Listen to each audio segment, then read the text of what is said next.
Welcome to today's Explainer. I am absolutely thrilled you're joining me because today we are diving into something that sits right at the intersection of our daily lives and some truly cutting-edge clinical science. We're going to explore how clinical nutrition is being deployed on a massive scale to combat chronic diseases. We'll be unpacking the hard data, the biological mechanisms, and the public health policies that are literally reshaping how we think about what's on our plate. It's a pretty bold question, right? What if the most powerful medicine for heart disease was already sitting right there in your kitchen? You know, for decades, our healthcare systems have heavily prioritized reactive medicine, treating the heart attack after it happens, or managing diabetes once blood sugar is completely out of control. But as we'll see in the source material today, a massive paradigm shift is underway. Medical professionals and public health experts are increasingly framing food not just as, basic sustenance, but as a highly potent clinical tool. Okay, let's dive into this. Here's our menu for today's Explainer. We'll start with the chronic disease crisis, then break down the Mediterranean-hybrid diet. After that, we'll look at the proven clinical benefits, see culinary medicine in action, and finally, zoom out to discuss food as medicine public policy. Section 1, the chronic disease crisis. Let's establish exactly what we're up against. To truly understand why dietary interventions are so absolutely crucial, we have to look at the enemy we're fighting. Our sources show that a staggering 7 out of every 10 deaths are linked to chronic diseases, heavily driven by coronary heart disease. And what's actually causing this? Well, it's a cascade of interrelated metabolic risk factors. We've got dyslipidemia, abnormal blood lipids, where excess LDL cholesterol is just infiltrating and damaging your arteries. Then there's hypertension, placing immense mechanical stress on your vascular system. Add in diabetes and insulin resistance, making the blood thicker and more prone to clotting. And we can't forget visceral obesity. This isn't just stored energy, it actually acts like a toxic factory, pumping out inflammation. Combine all that with chronic stress and a sedentary lifestyle, and you've got a literal perfect storm for cardiovascular collapse. But here's the incredibly empowering takeaway from the epidemiological data. When researchers rank these risk factors by how much they actually drive the disease across the population, the heavy hitters are modifiable. Sure, things like advanced age, your sex, or genetic predisposition, those are non-modifiable. We can't change them. But the biggest drivers, blood lipids, blood pressure, physical inactivity, chronic stress, we have control over those. Reframing this not as a set of rules or restrictions, but as an active investment in your future self. That's the vital first step in public health promotion. Section 2, the Mediterranean-hybrid. Let's get into the clinical solution. Now, what's really interesting about this is the precision of the language used by clinicians. We aren't just talking about eating healthy. We are talking about the cardioprotective Mediterranean-hybrid template. Think of it like a mandatory high-performance software update for your metabolism. It's a strictly controlled anti-inflammatory regimen. It basically takes the heart-healthy fats and plant-based focus of the Mediterranean diet and merges them with the targeted blood pressure-lowering architecture of the DASH diet, which stands for Dietary Approaches to Stop Hypertension. The whole setup is clinically designed to optimize endothelial function, which is the health of the inner lining of your blood vessels and your overall metabolic health. Let's look at the hard numbers, because this is really where the magic happens. Daily intake is strictly capped at less than 7% of total energy from saturated fatty acids, and absolutely zero trans fats.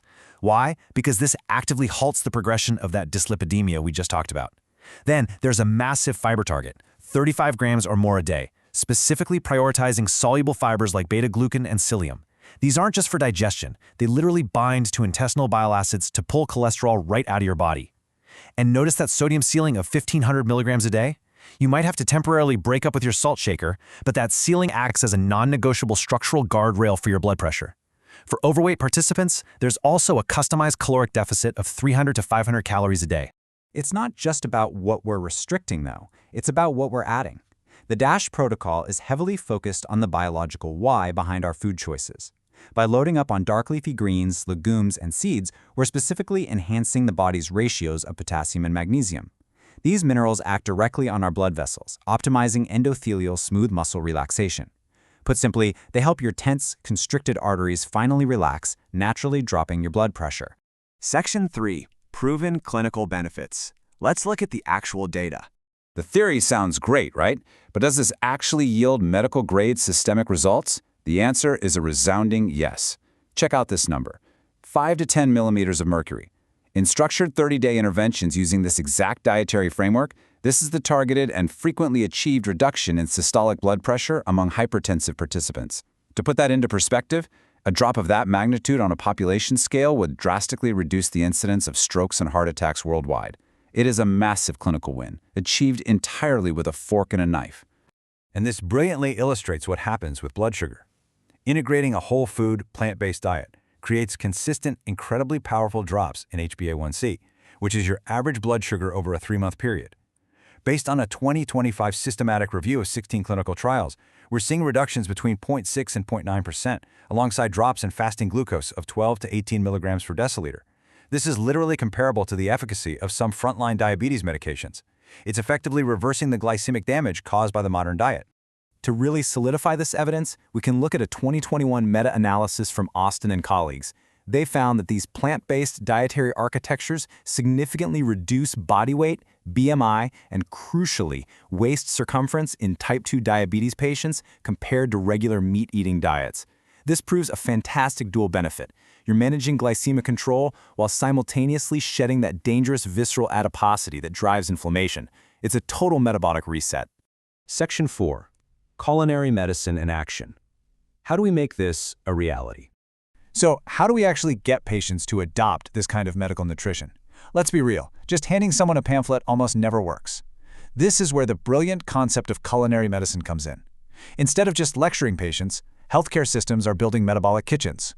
These are experiential culinary labs paired directly with metabolic coaching.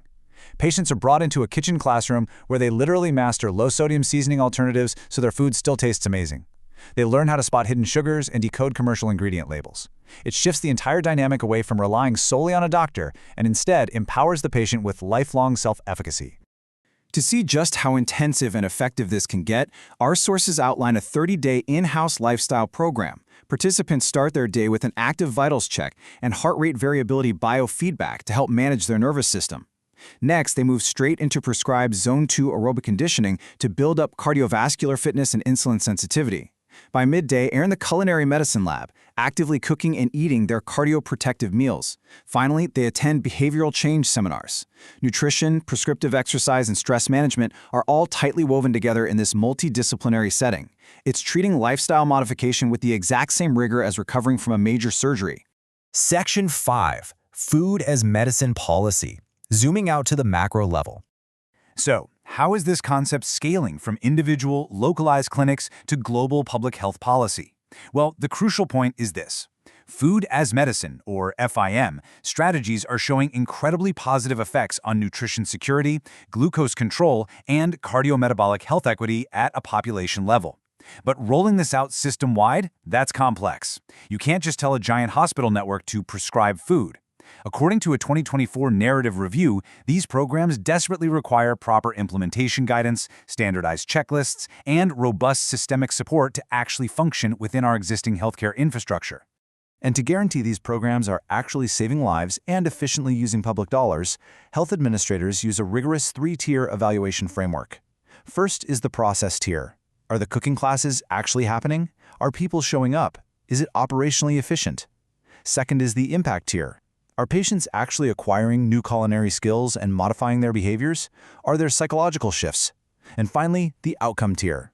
Are we seeing hard, undeniable changes in clinical metrics like HbA1c, lipids, DEXA scans, and blood pressure? Without this kind of structural accountability, public health initiatives just fall apart. But we also have to be completely honest about the real-world friction here. Research focusing on primary healthcare settings points out some major implementation barriers. There is still a shockingly low awareness of specific approaches like the DASH diet among some primary care providers. Medical nutrition therapy is vastly underutilized across the board. We're facing a critical lack of trained dietitians, especially in suburban and rural areas. And of course, there's the constant battle of inconsistent funding and resource allocation. Because if a clinic doesn't have a dietitian or the budget to run a culinary lab, even the most brilliant dietary policies can't reach the vulnerable populations that need them the most. Which leaves us with this final, incredibly vital thought. We know the chronic disease crisis is largely driven by modifiable risks. We know the Mediterranean DASH hybrid diet can clinically reverse those risks. We even know how to teach it effectively through culinary medicine. But if food truly is medicine, how do we ensure everyone, regardless of their zip code or income, has access to the pharmacy? It's a massive systemic challenge. and it requires all of us, policymakers, doctors, and citizens, to fundamentally rethink the value of what we put on our plates. Thank you so much for joining me for this explainer, and I highly encourage you to keep exploring the fascinating world of public health nutrition.